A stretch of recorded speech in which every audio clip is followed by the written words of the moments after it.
Hey guys, welcome to another video. Iconix here, back at it again with yet another one. You should take it slow.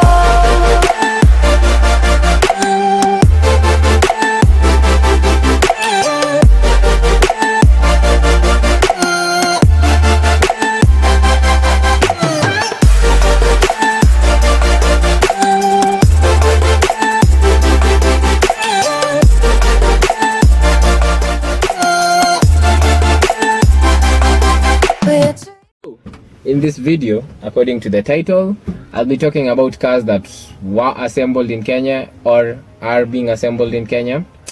Basically, Kenya is not into production of. Kenya is not into production of cars. Cars inahitaji a lot of funds. So Kenya is not into like production of cars. Maybe like one company, but yeah, we're not into production of cars. So in this list, I'll be talking about cars that were assembled in Kenya or are still being assembled, as I said. So yeah, with that being said, please let's get to the video. First car on my list would be a Peugeot, the iconic Peugeot 504. Basically the Peugeot 504 was produced for the European market back in 1963 all the way down to 1983 upon the production really stopped. But the car being really popular around the world and other markets continued to produce the 504 model. And in Kenya, they were being produced in Mombasa, assembled, produced, they just parts being brought together.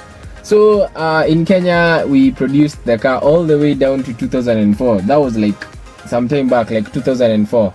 That's why when you walk around the road these days, you can find a really clean 504, because the assembly was for the cars that were the cars that are on the road were being made in Mombasa, and it explains a lot. They have a really huge cult following. People are really taking care of them, and kwa sababu parts for this car are not that rare, even though people are hiking the price because they are becoming more and more. The demand for them is becoming more and more. If you ever find the chance to pick one up, please pick one up. They're really nice cars. There has been talk in the market, Koma tabloids and Koma news, that Peugeot might be reviving the model, the 504, but with an electric version. So imagine an electric 504. How would that be? Everything these days is going electric. You know where the world is going. So the next car on my list would be a Nissan Caravan, popularly known here as the Nissan Caravan. It's really popular around the public service vehicle sector because most of them are still on the road. When you walk around, some of you still use them. Those matatus, as we refer them, were produced in Thika. Obviously they belong to Nissan, but here in Kenya they were assembled in Thika, all the way from the fourth generation. Actually, the E24 was assembled in Kenya in Thika. Kwanzia its production start all the way to 2016. So that, to give you a perspective, that was just like 4 years ago. This car was still being produced at Thika, and I believe that's why so many of them are in abundance. Zinaweza patikana like everywhere, but of late zimekuwa zikipanda price pia hizo kwa sababu I don't know, people are getting their hands on them and doing some really crazy stuff with modifications. Na ile ya gari na kaa hivi, like the clip I'm overlaying. Really good cars. I believe they do cater. They are one of the cars that were made and catered for its market. By 2016, other countries were producing the 6th generation. See, but we are still assembling the 4th generation. That's how good the car is. So the Nissan Caravan. Check it out. Ukiona hiyo gari jua, it was assembled in Kenya. So the next car on my list would be the Nyoka.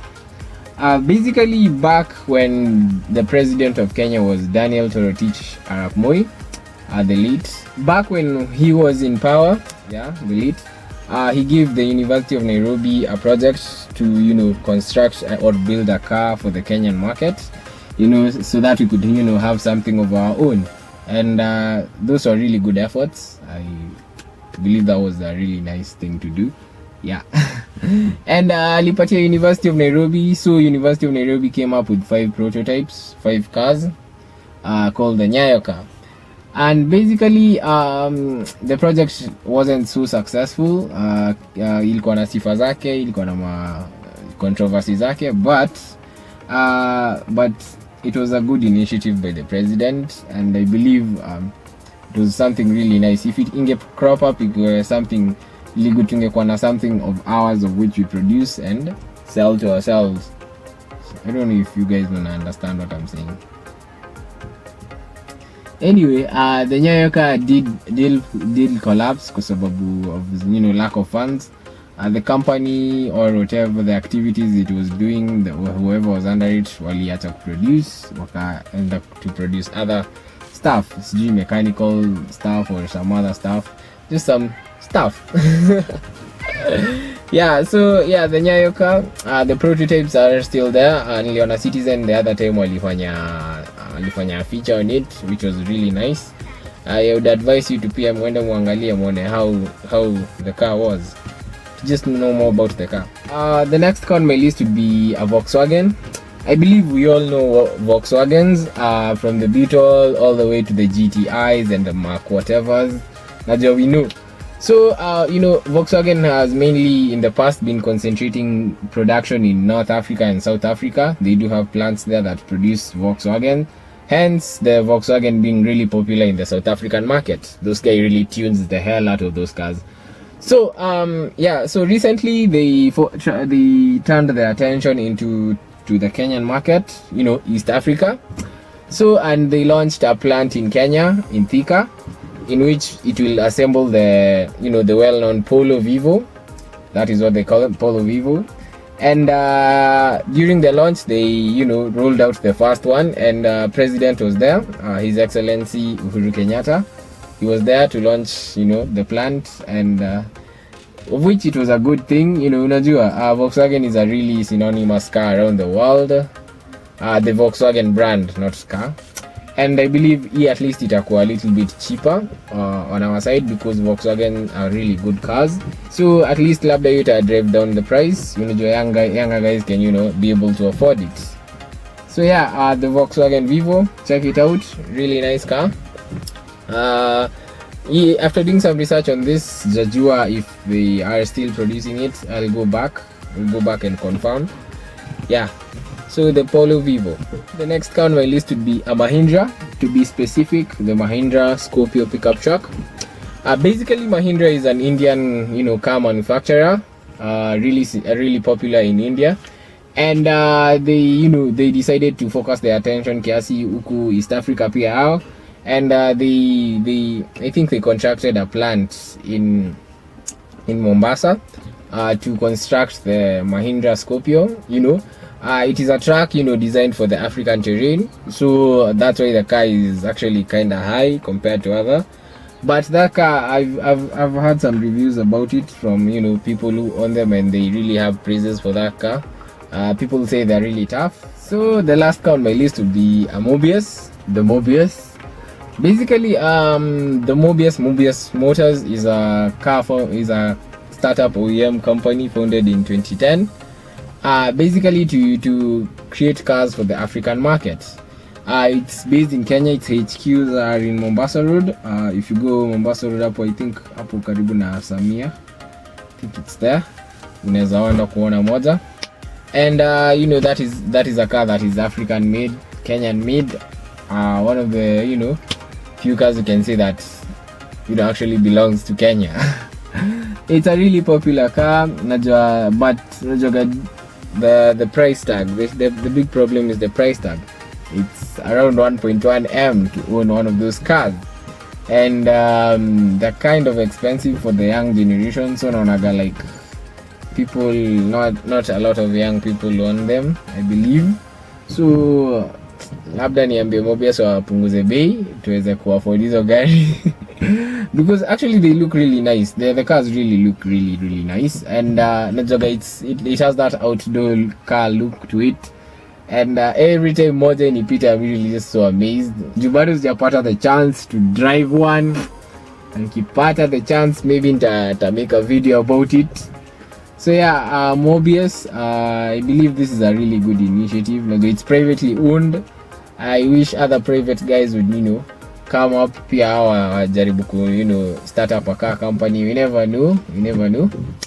And other countries in Africa are also producing cars. But if you want me to make a video about that, please niambie, because other African companies are actually making really cool cars. So yeah, Mobius. So with that comes the end of the video. As always, if you're new here, please consider subscribing. Please subscribe to this channel. As I said before, subscribe to this channel. Yeah, and watch other videos. If you're an OG subscriber, thank you for watching another video. Najua this one might be a little bit super short, but zoeni. Yeah, this month najua nataka kutake kind of a break in a way. Last month was draining. Wow. That's one thing you people don't know. Actually, making videos on YouTube is really hard, and but yeah, so let's see you on the next one. Maybe tomorrow nikipata time. Busy with some other stuff, so nikipata time, see you tomorrow or the day after that. Peace out.